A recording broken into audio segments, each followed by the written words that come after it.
and welcome to our community. Susie Thomas joining you this morning with Plain Local Schools Superintendent Brent May and the Would You Be the Director, Brian, of the Music Department with Plain Local Schools. I'm one of the choral directors at Glen Oak Choral High Director, School. Brian Kiefer. Welcome to you both. Good morning. Thank you. Good morning. Thank you. We love on our community to find out what's going on with our community schools, and you two have so much going on. I'm real excited to speak with both of you. Brent, let's start with you. Plain Local, first of all, you've been superintendent how long now? This is my 6th year. And you're one of the youngest that they've brought in, I'm guessing? Yes. The youngest? I don't know if I'm still the youngest, but I was at the time I took over, so I'm going to still say I was, yes. Well, let's talk about your education background. What drew you into this position? Yeah, I think what grew me into it is obviously going through high school and college, and I had really good mentors and role models, and just fell in love with being around kids and teaching them and just trying to make an impact and making a difference in their lives, however that may work out. But even to this day, I enjoy the kids, and I miss being in a classroom with them. But I have 3 at home, so I guess that's my what I do every day. So just love being around kids and seeing them grow and develop.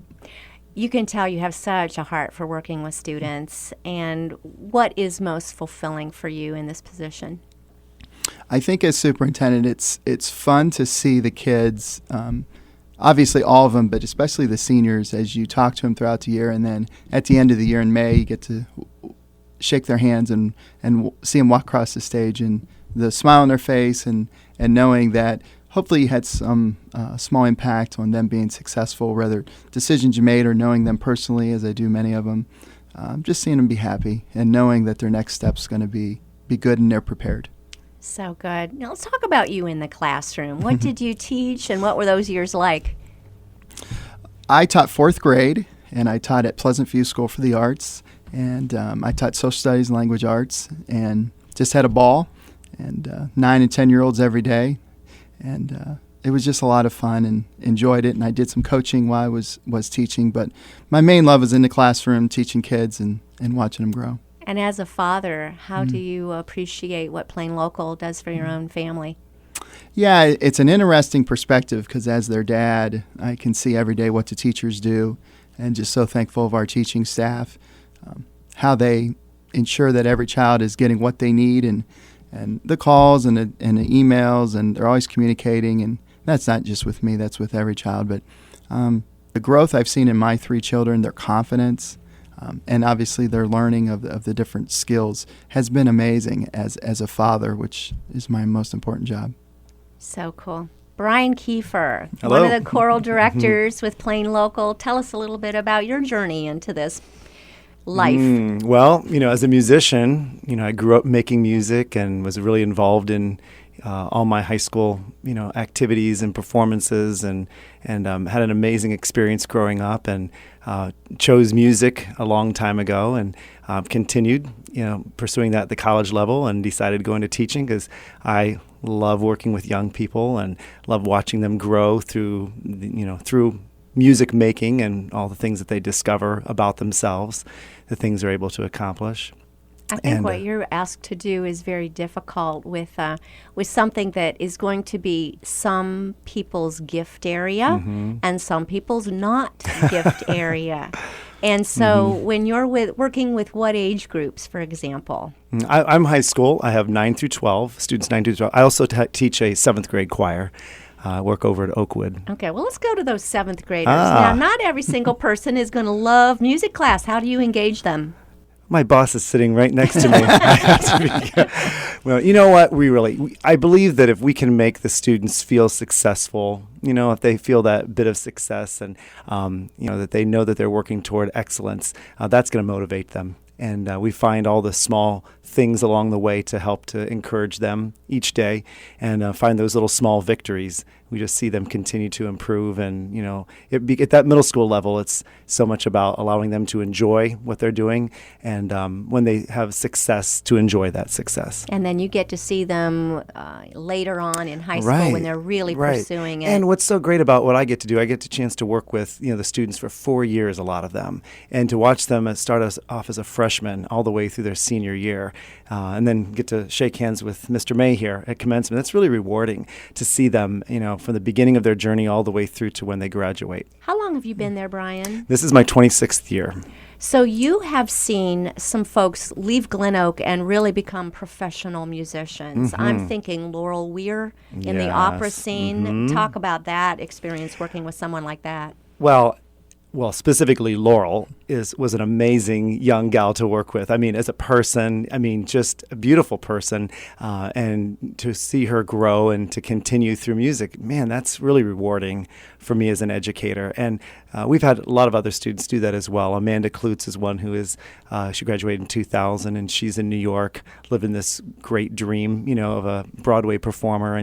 And these people are just also really kind, too. They're really amazing people, so you can see why they've not only been so successful as a performer, but, how they work with others, I'm sure, is a great part of what they do as well. Okay, let's go back to those two in particular when they were high school students. Do you see that? Do you see, one day you will be singing in the Kennedy Center. You will be performing on Broadway.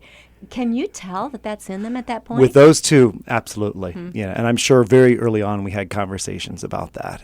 Amanda was her first experience with me was when she was an elementary student. She was in Fiddler on the Roof as one of the young girls in the show, and that was way back in 1994. And so way back then, I think that was actually the first show that she was in as far as a Broadway musical, and I think she would tell you that kind of ignited a flame, in her life.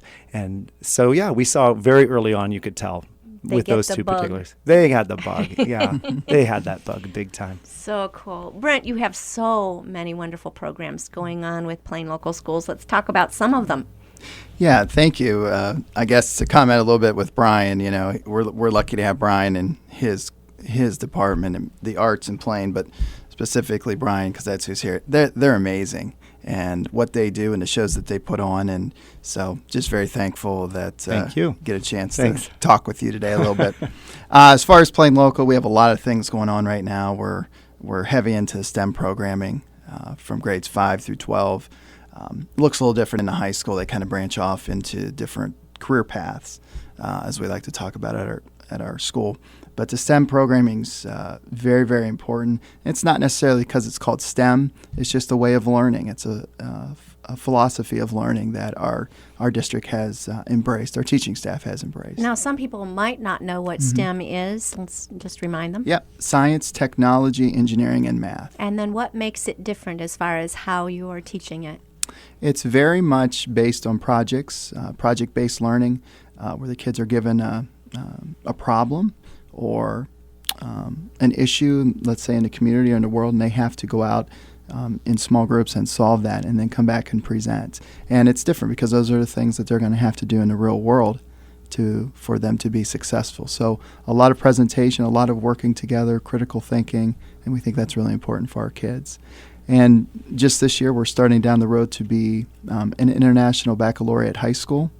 So that's a new experience for us. It takes around 3 years to become one, but it's a global thinking curriculum. It's 4 years of a very rigorous, very strict curriculum where the kids graduate and they would get an international baccalaureate diploma, which we believe will help them get into some of the higher tier colleges, Ivy League schools.